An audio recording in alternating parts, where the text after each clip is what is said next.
Pop the molly, I'm sweating. Woo! Pop the molly, I'm sweating. Woo! I'm at this freaking church parking lot. I'm at this parking lot that is owned by a church. Ugh. But I just got out, I'm fresh out the DUI guy. I guess you can call me Mr. Apostle Paul, or Pastor Paul, or Paul guy, or like whatever. But I'm fresh out the DUI guy, and it was pretty cool because this was like, you know, the very first, like really serious meeting. And at first they started off like really goofy, like joking around, of like not talking about like serious topics of like why we're here. And I was like, oh man, that sucks.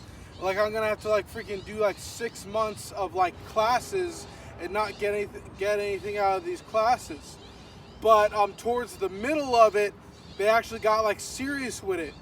And the teacher guy of the DUI guy who was teaching us to you know, like how to get through this loss and grievances is learning D.A.B.D.A. D.A.B.D.A. Dab on them haters. It's called D.A.B.D.A. It's denial, anger, bargaining, D.A.B.D., depression, and then finally acceptance. Because like, you know, it could be like anything. Like if like somebody dies, it's like you go through D.A.B.D.A. Or like, you know, maybe you lose a job, which I did. You go through D.A.B.D.A. Or you lose like a really nice vehicle, you go through D.A.B.D.A. It's like at first, you know, you kind of deny it, and then you go through D.A.B.D.A. You do all that BS. But it was like really cool, because the thing that really impressed me was that it doesn't matter, it could be any kind of loss or grievances that you have, that we as human beings go through this certain steps. And to realize and see what we go through is just like, you know, super important, because if you don't know what the human being body is doing, is like, then you can get stuck in one and you can and not get to acceptance.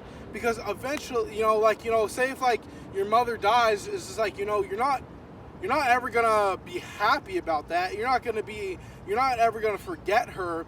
But the thing is that is like, you can accept that it happened. You can accept it, and you know, you can still be sad about it or like whatever it is. But it's just like it's like accepting it. And like at the end of our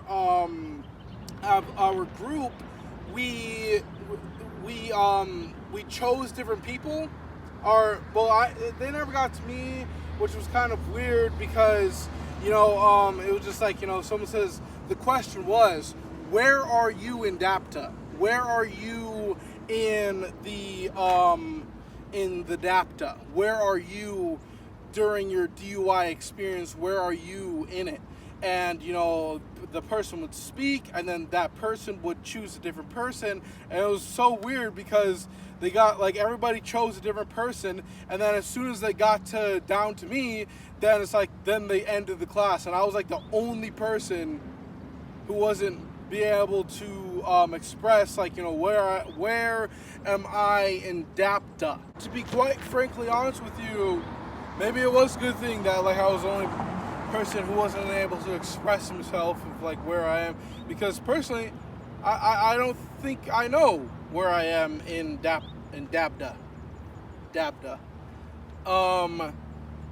And it's probably, I would probably say that I'm more in disappointment in myself, of obviously not this truck, but you know, destroying my very first brand new vehicle, or brand new truck that I had, completely destroying that, taking it off road, and just, you know, blasting straight through a fence.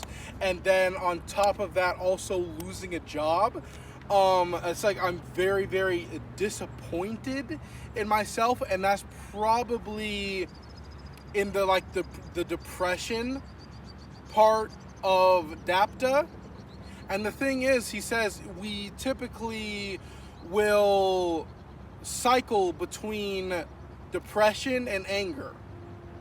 And so I'm probably in that cycle right now. I'm probably still cycling because like it's like I'm trying also like to not even think about it, because it's absolutely crazy. Every single time, like when I close my eyes and I'm like in the driver's seat and then just like going off that little like hill type of thing and crashing my truck, it's like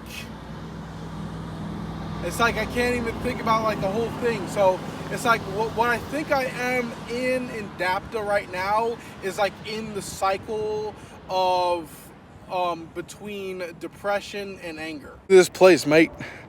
Look at this freaking place, man. It's real cool. It's real nice. It's really out here. It feels like really nice and free out here. Bro, where am I? There's a freaking train track. There's tracks that the trains go on, which is absolutely crazy. You know, without trains, we wouldn't have society. Because you need these big old tanker things. There's a plate on the ground. And there's also a pan on the ground. Do you know how long it took that rock to get there? At least 4 years, dude. And that rock has just been hanging around, not doing jack shit, being lazy as hell. That's probably why it's lasted so long. It's just been chilling. It's just been chilling like a villain. You know, I think that statement's actually very incorrect.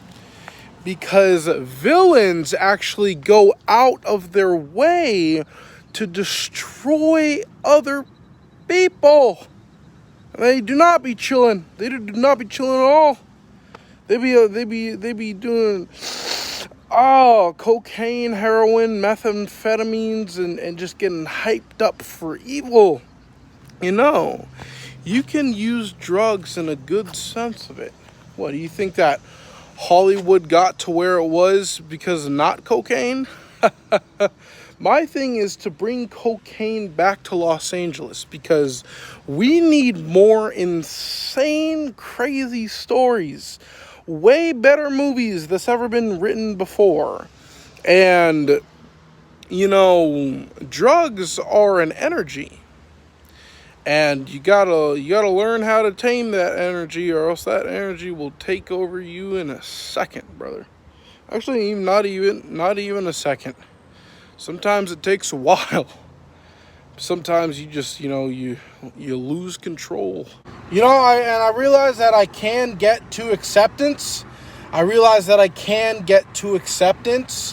And the reason why I realize that I can get to acceptance is because, I've experienced love before, and I had like the most perfect partner in the world. And I mean, she was gorgeous. She was blonde hair, blue eyes, and I had to let her go. Because I mean, it's like, she wanted to get married at the time, and I couldn't, because like at the time I think I was like 22, something around there. And another thing was the stepmother. The stepmother is like, I would literally put down weeks to fix whatever problem it was with her stepmom. I would fix it, and then we would come to a conclusion, we would laugh about like whatever, and then the stepmom would literally just cause a problem for like whatever reason. And like, it was just insanity, just going over and over again, just cycling of like these random arguments that had nothing to do with our relationship at all. I mean, we had our own problems that we're trying to figure out. And like, her mom was stepping in to cause problems. And it's just like, I realized like I had to let her go. I had to let the love of my life go, because one, I just wasn't ready for marriage. And two, I realized that, that's not the life for me. I'm like an adventurer. I'm like a solo act. and you know, to let her go, and you know, so many years later, it's like, you know, I have all those good memories, but it's just like I'm not craving that anymore. I'm not craving that, you know, relationship with her anymore. And it's just like, because like I accepted that like a 90%, there's a 90% chance that she moved on, she's with somebody else, she probably has kids right now with somebody else. I'm perfectly fine with that. You know, it's like, you know, I just hope that, you know, she found something good for her. But it's just like, you know, like I'm moving on, brother. And like, you know, I have that nice, comfortable, easy acceptance inside of my body. And it's just like, if I can reach acceptance with that, brother, I'm gonna find acceptances with all the negatives in my past and in my future. This truck thing has little booties on. I just left my tripod back there like that.